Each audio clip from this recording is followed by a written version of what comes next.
couper ça comme réaction. Et on a tapé déjà il faut affronter justice avec 7 milliards au accusé,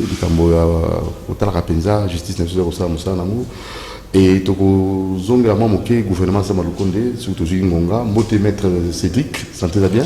Oh oui, sentez-vous bien de Koudoudou. Alors, il y a état de siège, il y a un juriste, vous avez avocat, vous avez juriste. Likambo baiki bazako potera kati ya mibeko non mokozamboka senyaki kolanda constitution na biso article 80 144 145 tout ça venir des chambres décision des gens mibongo pour nini est-ce que ngonga o eza ngonga ya kolanda mibeko ya constitution to baninga bakokufa débat wana ngana lobaka toujours c'est un faux débat parce que Sokotali ampleur où ils ont acquis la fois passée parce que tout bazo comprendre que la fois passée débat au nenge salemaki les lots au salemi bongote parce que il y avait des camps politiques où là qui ko sepelisa x to y tout bazo comprendre que il faut tout ça la constitution nabiso naza la constitution en amisu nanga l'article 85 Oezali co-réglementé parce qu'il y a 3 états. Il y a l'état de siège, il y a l'état d'urgence et puis il y a l'état de guerre. Il y a 3 états. État de siège comme état d'urgence, souvent constitution l'obélakango nyosomi balenzela moko. Et mode d'application na mo ezalaka ndenge moko. Et état de guerre ayaka kokabwana na bango sur quelques points. Je veux lire. Mais pas quand même l'essentiel hein, pour notre l'essentiel. Na évoqué balobi lorsque des circonstances graves balobi makambo eko koma et qui provoque l'interruption de fonction, le président de la République proclame l'état d'urgence ou l'état de siège après concertation avec le Premier ministre et le président de 2 chambres conformément aux articles 144 et 145. Alinéa 2 Lobinin. Il en informe la nation par un message. Et alinéa Asuka et Lobinin.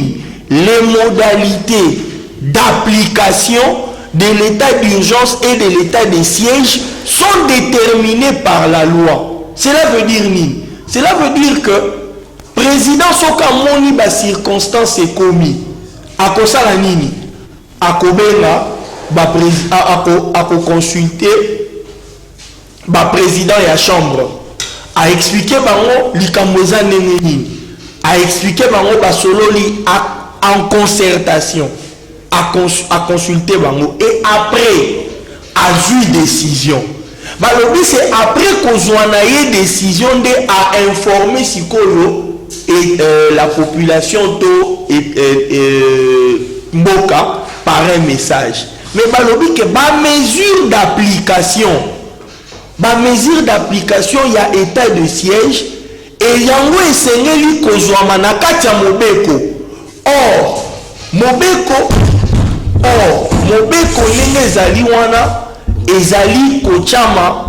Or mobeko ezwamaka na kati ya parlement oyo babengi proposition de loi ou soit na gouvernement to projet de loi. Donc esengeli ba loi wana bachana oki ndeko moko député moko auti ko ça la proposition de loi wana ya mesure d'application ya état de siège oyo ça la kena tango ya prolongation ordonnance ya chef de l'état et koya kovanda likolo ya mobeko moko oyo esi esalemaki. Donc débat place wana ezate constitution ezala qui respecté sans problème. Ok, alors Toki rapidement 10 rebelles ADF anéantis, état de siège et Bani Moussa. Vraiment eza na esengo. Vous savez mboka oyo to leli mingi Toléri mingi, il est maintenant temps que tout mis en charge. On doit se prendre en charge. Et moi j'encourage. Likambo tozana ngolelo, eza likambu yanga ite. Eza likambu ya ndeko dudu te, ya ndeko lu ya maître lulu te. Eza likambu ya mboka. Eza likambu ya mabele. Oye lobi ke ba effort nyonso oye kozala conjuguer pour que tokoka kocha kimia na mboka na biso.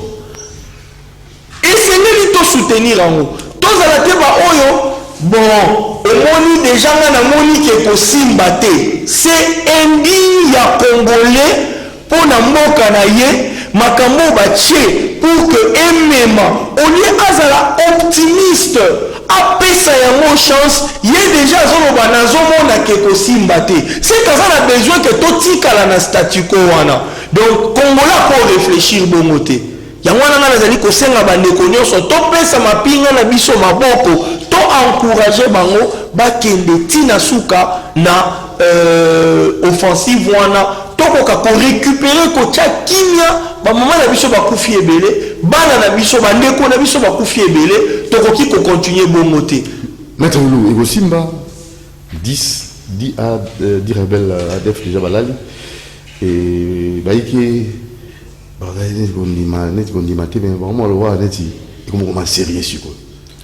problème est qu'on dit manteau, qu'on dit maté, mais ça problème est réaction en gars dans ça.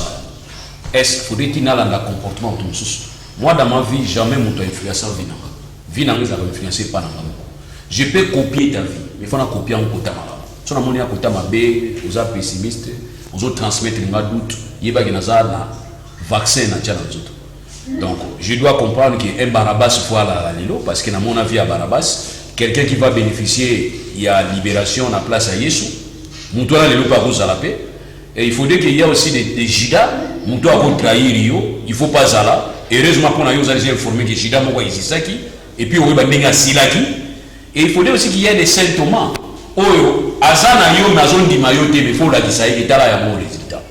Donc, comme ça par 30 jours, et avec possibilité à prolongation, nous attendons 30 jours. Mais pour moi, personnellement, dire que l'état d'urgence, état de droit, état d'urgence n'a état de siège ou bien état de guerre, vous avez poigné. Je vous dis qu'en ce moment, il faut tout responsabiliser, tout acquiser constituant. Parce que c'est une disposition que au constituant, à l'objet que sauf qui vous commet dans la situation, voilà comment est-ce que vous devez vous comporter. Donc, état de siège, une situation qui se justifie, dislocation, dysfonctionnement isolé. État de siège, tout le monde dit que c'est presque 20 ans au niveau est, état de siège c'est la solution. Première solution, c'est tout ça là qui est état de siège. Deuxième solution, c'est état de siège. Bon, troisième solution, nous sommes au monde qui est état de siège et Simbaté, nous payons ça. Mais on va venir amateurisme. Mais c'est normal. Un opposant ne peut pas applaudir. C'est en Afrique et opposant applaudit ça va me douter. Mais na monarchie en France, après Charlie Hebdo, na monaki pendant parce que la marche il y a Charlie Hebdo na monaki ba président de soit kala basangana ki babi non à terrorisme na moni na États-Unis on ba sala ki to bengi après 11 septembre to moni ba président soit kala basangana ba lobi non à terrorisme. En tout cas Doudou eza toza parti politique monté acceptons toloba non na tuerie na est soko boy ko lo bango c'est que yondo za responsable de tuerie donc yondo za li autorité morale na bango. Mais il y a des gens qui n'ont pas procédé pour permettre les gens de faire des choses. Mais pour nous, il faut qu'ils comprendre. Divergence, nous avons peut sa l'engagement par l'adversaire pour rien. Sans respecter la procédure. En tout cas, dans le matériel, nous avons la Zoga en Italie. Mais dans l'état d'urgence, il faut chaque. Là, il faut te reconnaître. Il faut chaque l'état d'urgence, conséquence style de l'autre monde. Les lois, il va mesurer l'état d'urgence.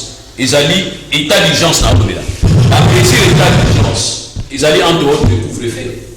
Qui le doit en couvre-feu?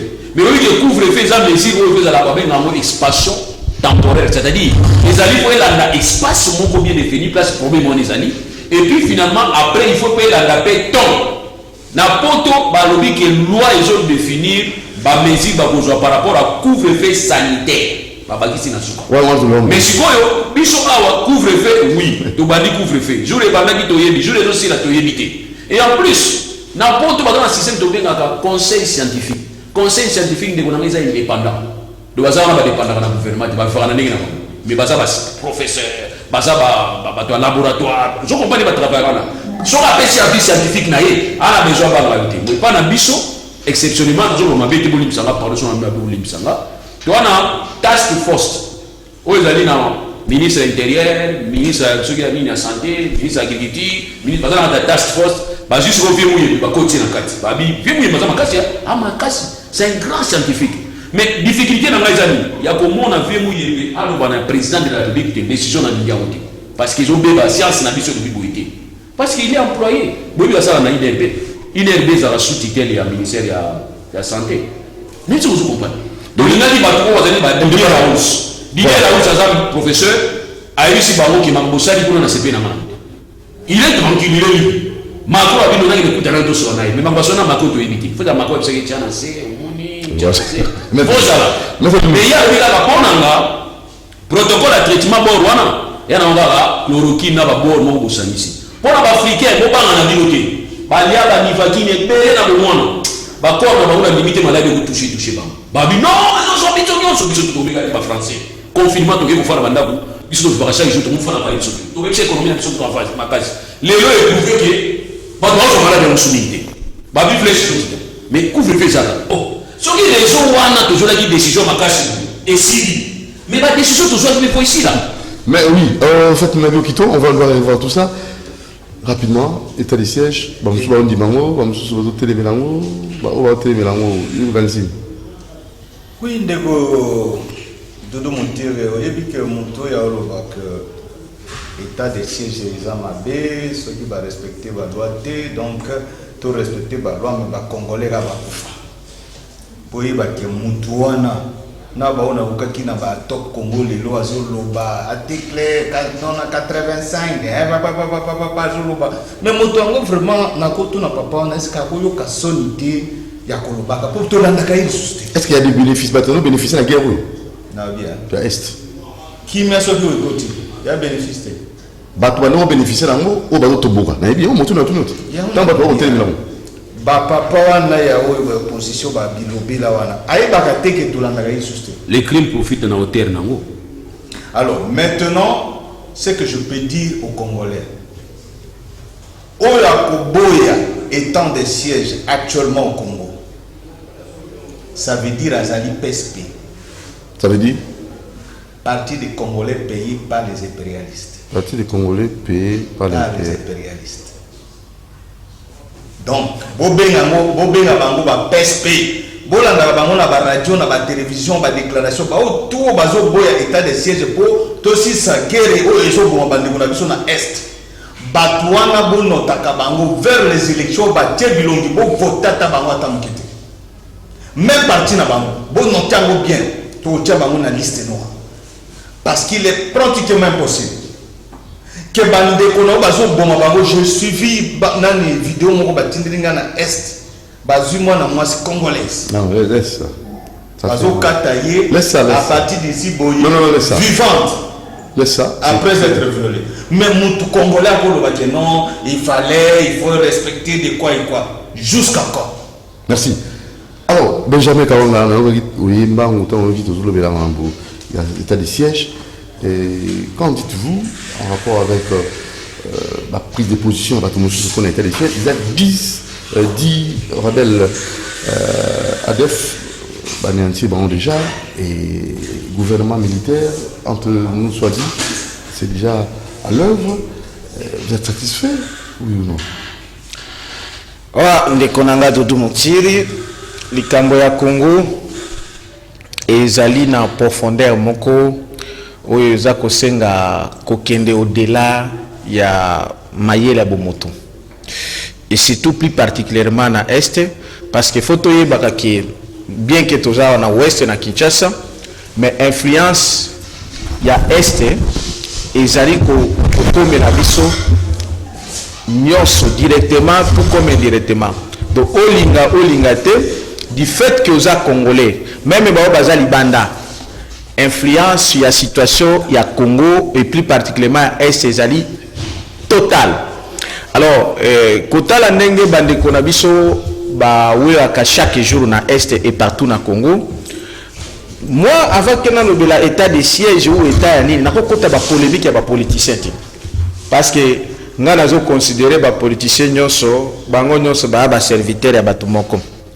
na kota na ba boyi bani ba boyi parce que si tu se référer d'abord à la constitution, je ne suis pas d'accord d'abord à la constitution wana à 90% du point de vue origine nango spirituel même politique. Alors deuxième chose du point de vue république et tout ça nango. Alors surtout qu'il y a un état de siège total pe na ba nomination à état de siège wana parce qu'il fallait to banda d'abord na origine ya guerre wana. Alors, de manière bref. Il faut une autre mission. Mais évidemment, parce qu'il faut, au moment où on a Congo, tout le monde a malade, ça qui est origine nango. Parce que tout le monde a nommé bango, baza ancien rebelle, nango qui que ce soit. Parce que s'il faut qu'on suspecte bateau na Congo ou bien bateau, il fallait quand même qu'on écarte bango na gestion. Et ça bateau ba outil na ba origine na ba guerre à est. Bateau le kola bateau ya RCD. Bateau le kola bateau ya ba MNC, ba rébellion soit rwandoze, ougandoze et CNDP na bana na bango na bakoko na bango na bakoko. Pourquoi? Parce que toujours période ya Laurent Désiré Kabila quand azobunda na ba Rwandais na bana na ba onyo solobani ezali occupation rwandais ougandaise nani mais il y avait les mouchoirs bazaki o ba instrument utilisé. Est-ce que batouana les leçons qui bolingi bo utiliser bango basi bazwa délivrance pour ba changer le système na bango? Ah, il faut bazwa délivrance. Est-ce que bazwa délivrance qui va délivrer c'est biso? Alors sikoyo botie bango ka est-ce que bako changer bako koma lelo ba bassin?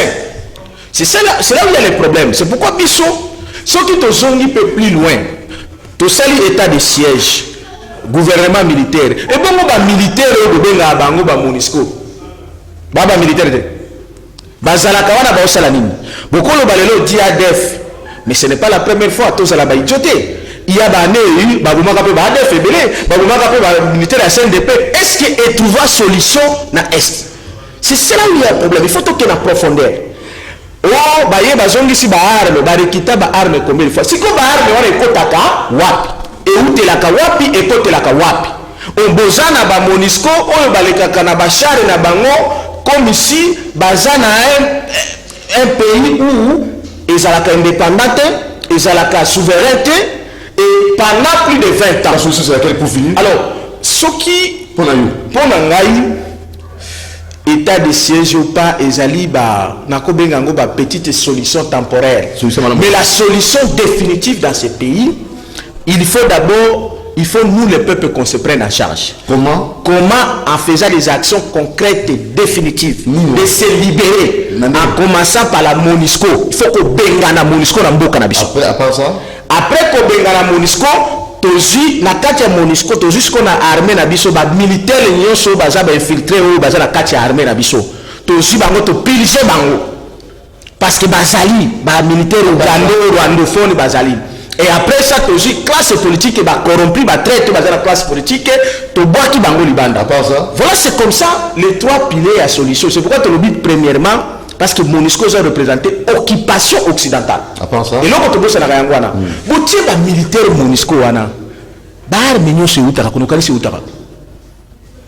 est-ce qu'il faut qu'un prophète dans le Belabino? Pas Monisco, business na bango. Allez, même un découvert à Otikoloba, les vieux n'angaï. Okito. Au moins, dans Bakata Batouana, Batouaï Bakati, sur Bakata Batouana, parce que les organes, vente à organes génitaux. Bateka Kaba organes génitaux, Bateka Kabarin. Donc, au moins, la militaire à Monisco, Baza plus d'origine pakistanais, indo, ce sont les gens businessmen qui font les business même du corps à bateau. Moi, il y a un pays, le Inde, il suffit que au Kenya, nanani na rien à Congolais, moko, au Kokoma, milliards. Donc c'est pourquoi ba mesure de nos baozoana ezali temporaire. C'est comme ndenge bozwaka CNDP et nani ceux qui CNDP ceux qui nini. Et puis regarde là où il y a un danger. Ba soit disant ba militaire union se rebelle wana bazolongo akuna. Ba kotaka toujours na armée, bazwaka toujours ba poste na ba fonction. Et puis on les utilise les mêmes coins. Mais on se moque de qui? Donc il y a un plan terrible de la balkanisation qui est en train de s'accomplir, et surtout par la naïveté à notre classe politique qui est toujours dans la querelle moko idiote, querelle moko tellement enfantin. C'est pourquoi nous disons ceci, c'est le temps que nous, le peuple, il faut qu'on se prenne en charge. Merci. Il faut commencer à punir premièrement en chassant la MONUSCO. Parce que l'État de ces journées, c'est la protection à MONUSCO. Puisque la population s'est vengée et continue à se venger contre la MONUSCO. Tant que vous côté état de siège et tout fait liberté à MONUSCO et à la population pour ne pas se venger contre la MONUSCO. Là, il faut qu'on regarde aussi la lélé. Oh, le Congo, on a besoin maintenant de la population qui se mette dans la danse. Parce que la classe politique nous a trahi beaucoup. La mesure dans la classe politique, nous allons apprendre à couler les sabbats. Si on peut prendre ton vocabulaire, parce que nous avons mesure pour étouffer Bino. C'est pourquoi nous sommes en tant que mouvement citoyen, première solution à Congo, avant les 30 jours, tu as d'abord MONUSCO. MONUSCO d'abord qui est dans Nabio Kito, une minute pour nous en souka. Une seconde, tout va minute. Maintenant, pour nous affronter justice, on a invité un mot par rapport à ça. Oui, Madame Apoyo Azongi d'état à l'étranger. Azongi pour l'amour. Azongi pour l'Américain, c'est qu'il est sûr de lui-même. Donc, je ne pense pas que ce mutation de lui-même, il sait comment il va se défendre. Donc, il a présumé innocent. Là, je n'entre pas dans ce domaine parce qu'ils ont justice. C'est ça, merci beaucoup. Alors, pour finir, Congolais autochtones. Je parle bien. La prononcez bien. Congolais autochtones. Partout aussi qu'aux alliés. Libanda Katiamok. Tout soutenir l'idée à état d'urgence. Tout si la état de siège. État de siège plutôt. Tout si ce problème est est. Bande Kobaledi Minki.